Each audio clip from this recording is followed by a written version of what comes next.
folks, welcome back to the Green Swamp. I guess I'm just a glutton for punishment.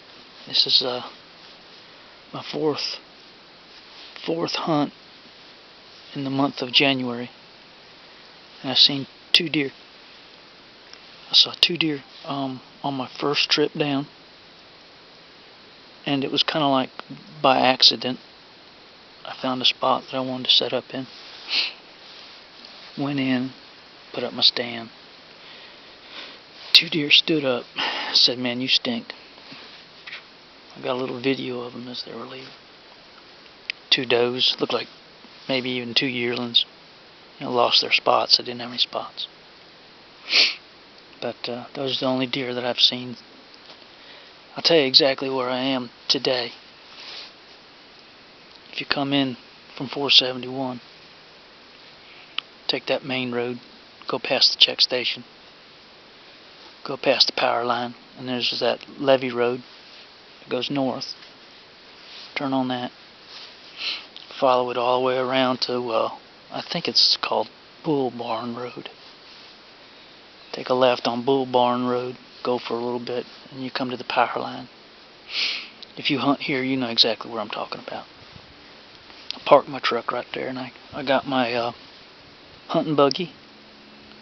I got my backpack for carrying my tree stand. I got my day pack. I put it all on my buggy. And it was still dark when I started hiking down the power line. And if you hike down that power line, it's not too far, but it's not a short walk either to get to where the deep swamp is. And once I reach the deep swamp, I just hang a right, go east, and just keep on going until I feel like I might be somewhere where I'll see a big old gnarly buck. That's what I'm after. It takes more than 1 or 2 trips to make that happen. That is the nature of this place. This place is wild. It's inhibiting. It's mysterious. It's not exactly full of deer. But I got a feeling if I saw a buck, he'd be a good one. On my last video we talked about why is it so hard to see a deer in the Green Swamp.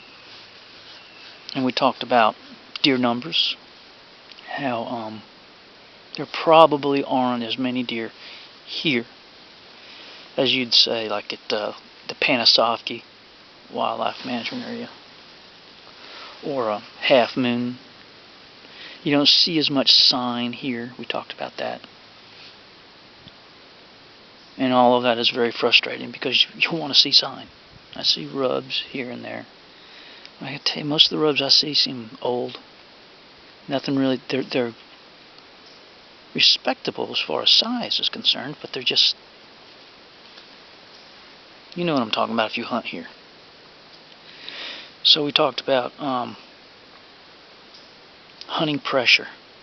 There's a lot of people that hunt this. And if you were to take a survey of all the hunters that came here and the deer that they killed, it would only discourage you from ever coming back. But that's what separates Florida hunters from the rest of the world. If you live here and you hunt in the Green Swamp, you know that if you kill one here, that you've really done something. That you've made a mark.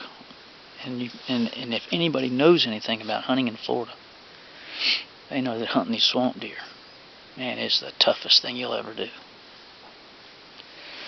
But getting back to what we were talking about earlier, we were talking about why is it so hard to kill a deer here? When I was a younger man, early in my hunting career, I had permission to hunt in the Green Swamp on some private land.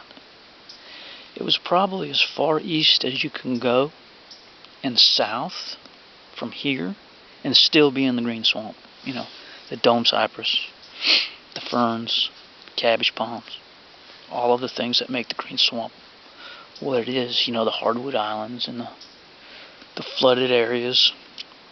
It has a mystique all its own. And I had permission to hunt 500 acres. That was all citrus. Gave me access to 1,500 acres of green swamp habitat that was private. I could hunt it all I wanted to.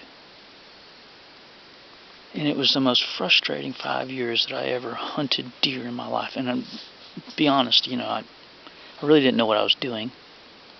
I was doing the best I can. But you can go to other places in the country and not know what you're doing and kill a deer.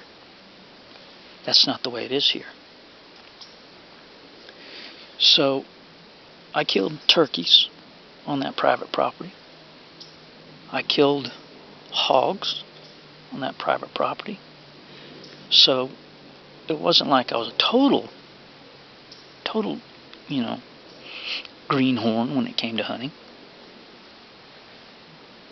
And when I finally did see a legal buck, I was able to make that happen.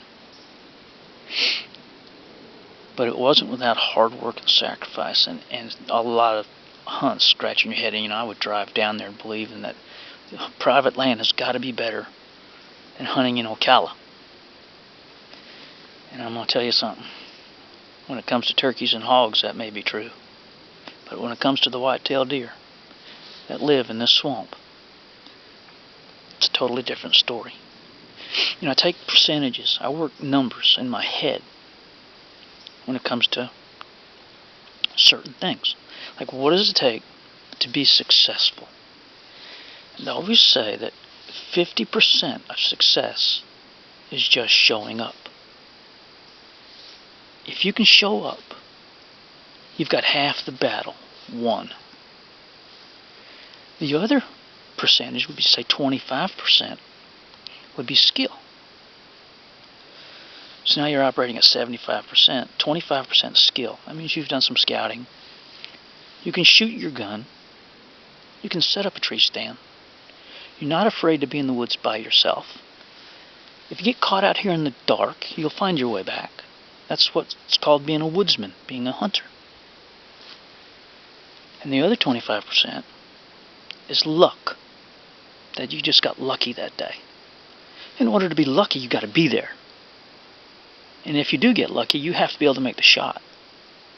But the 25% that's luck is certainly a percentage that's there. But I believe when you get here, those numbers change. When you come to the green swamp, the management area, and I'm not talking about fringe areas that are private. I'm not talking about across the highway in the West Unit, which I believe that's tough too. 10% is showing up. Because we got hundreds of hunters in here every year. And we kill maybe 25 deer.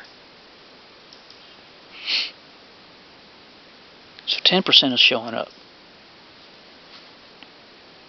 50% might be luck. 40% skill. That means your skill rate has to go up. So you can't rely on luck so much. This place will test you. People will come here. They'll hunt. And they'll never come back. They'll quit before they ever get their green swamp buck. Why? Because they want to be successful. I get it. I understand. I want to be successful too. But this is where I live. This is my home. You ask anyone in the country. I don't care if they live in Illinois, Mississippi, Georgia, Washington. Where would you rather kill a noteworthy buck? Would you rather be out in Texas and bring that home? Show all your friends? Would you rather kill one up in Illinois? Bring it home to Florida? Show all your friends? Or would you rather kill one right here in your backyard?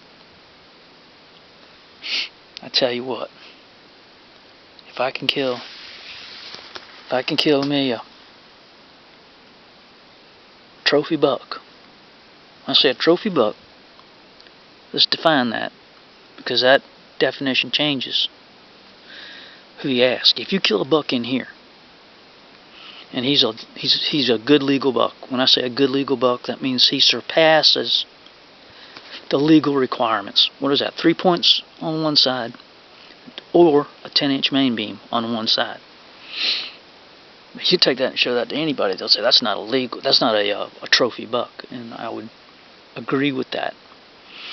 But if you hunt 5 years in the Green Swamp, you kill that deer, I promise you, you'll be taking pictures of that deer. You'll be putting those antlers on your mantle because it'll mean something to you. Don't care about what it means to anybody else. It'll be your buck. So that kind of brings us to the question of, when is a buck, when is a moment, worthy of trophy quality? And it's all in the eyes of the beholder. I'd say to you, if I shot a deer here today, that was a good legal buck, I'd be damn proud. And I'd say that's a start. And I've done that.